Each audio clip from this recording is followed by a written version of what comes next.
We started out doing just a Y chromosome test where we take a specific piece of the Y chromosome, because a man is made up of an X and a Y chromosome.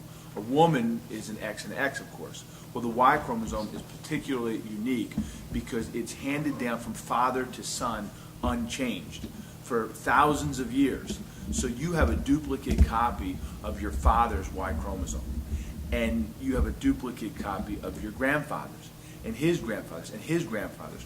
So we all kind of run into this genealogical brick wall at about 200 or 300 years, where we think we know where we come from. And to me, I find it kind of fascinating because you have, especially in the mixed martial arts world, where you have guys that come out with brown pride on their chest and mouth guards with their flags, and Tito Ortiz carrying his flag out, and everyone has this fascination with their ancestry, their history. Like, I'll give you an example. If in the Olympics coming up in a couple weeks, there's a guy in lane 1 from the United States, and in lane number 7 there's a guy from Ireland, I want the guy from the U.S. to get the gold medal. But no doubt I want the guy from Ireland to get the silver. Okay? Why? I have no idea. I just know that I've been a Murphy, and to me, it's just part of my identity. It's part of who I am. And as human beings, that's what we do.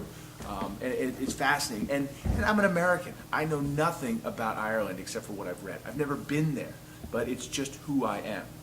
So anyway, we kind of got into this whole ancestral Y SNP test, where we look at a specific marker, I should say a specific mutation, and it's in the area. When I say mutation, it's not in an area. What I want to say that can make it easily understood. It's not in an area that's like coded in protein. So it's not a mutation that's going to cause like a defect. What happens is the body is made up of, DNA is made up of 4 nucleotides from biology class: A, C, T, and G. And when we sequence DNA, it's just one great big long string: A, C, G, T, A, C, G, T, G, C, A, T, and it's just this continuous string. And when we sequence your Y chromosome, it will be identical to your father's. But somewhere, when we go back along that string far enough, there will be a specific mutation that was thrown by a man 7, 8, 9,000 years ago. It's just 2 little letters or 3 little letters just got swapped around. Now, they're extremely rare, and this is not what Warrior Roots has done. This is what genetic science has done.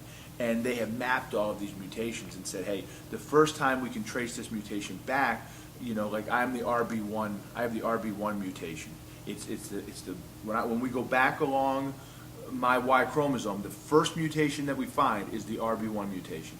And that mutation originated like 7,000 or 8,000 years ago in northwestern Europe.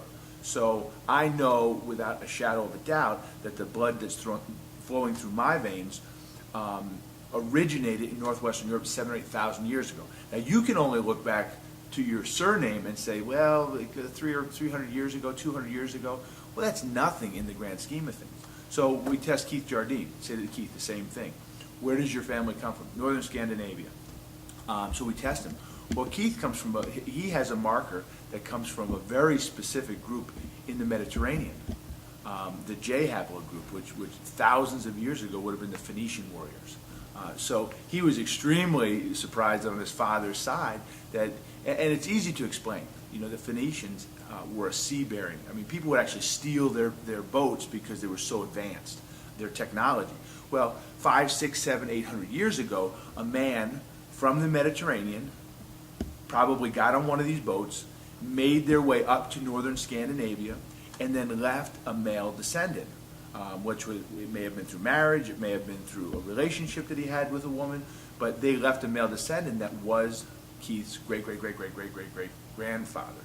And then that child just stayed there. And it's very, very common. If you look at the African-American population, like 37% of the African-American population in the United States has the RB1 marker.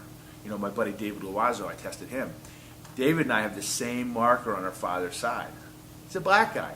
And you're like, what? That's crazy. But 37% of the African-American population in the United States have that marker because David had a great-great-great-great-great-great-grandfather that was 100% white Western European. And then that child, that male child that was born, probably just stayed with its mother and was grafted back into its natural, population.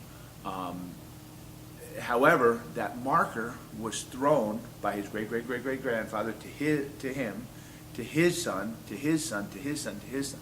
So it's really fascinating. I mean, it's really more a fun test to do. It's exciting to find out where you really come from, and it's something that we do these wonderful leather-bound migration maps, and we talk about the fighting style and life after battle and things like that, and this really neat kit that you get. And it's something that eventually you can hand down to your children. We do the same thing on the mother's side. It's called a mitochondrial DNA test. So that's pretty cool too.